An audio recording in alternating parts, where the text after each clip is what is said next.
క్రీస్తునందు మృతులు ధన్యులని బైబిల్ గ్రంథంలో రాయబడి ఉంది. వారి జీవితం ధన్యతగా మారుతుందని బైబిల్ స్పష్టం చేసింది. మరి లోకమందు మృతులు ధన్యులు కాదా? అవును.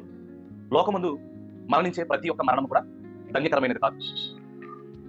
మనుషుల కొరకు, భూభాగాల కొరకు, శ్రమల కొరకు, ప్రేమ కొరకు మనిషి మరణిస్తే ఆ మరణము ధన్యకరమైనది కాదు.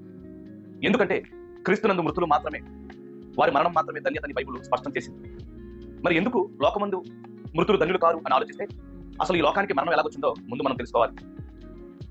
దేవుని బిడ్డలారా, ఆదామును పిలిచినప్పుడు, ప్రారంభ మనిషిని పిలిచినప్పుడు, నేను నీకు ఆజ్ఞాపించిన చెట్టు ఫలమును, మంచి చెడ్డలా తిరుగునిచ్చే ఫలవృక్షమును నీవు తింటువా అంటే తిన్నాను అని చెప్పక తన పాపమును కప్పుకున్నాడు. పాపాన్ని ఒప్పుకుంటే దేవుడు క్షమిస్తాడేమో కానీ పాపాన్ని కప్పుకుంటే దేవుడు క్షమించడు. ఎప్పుడైతే ఆదాము తన పాపాన్ని కప్పుకున్నాడో దేవుడు ఆదాము కొరకు చేసిన వాటినన్నిటినీ కూడా శపించడం మొదలుపెట్టాడు. నేలను శపించాడు, తన జీవితాన్ని శపించాడు. ఆఖరికి నువ్వెంత శ్రమ పడినా నువ్వు మరలా మట్టికి పోవాలని, నీవు మన్నే గనక మన్నైపోదు అని ఆయన శపించడం జరిగింది. అంటే లోకమందు ఉన్నటువంటి ఈ మరణము శాపాన్ని బట్టి వచ్చింది.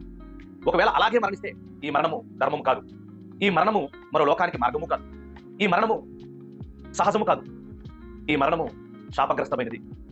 అందుకే ఈ శాపాన్ని యేసుక్రీస్తు రక్తము ద్వారా ప్రక్షాళన జరిగించి ఈ శాపాలను క్రీస్తులో దీవెనలుగా మార్చాడు.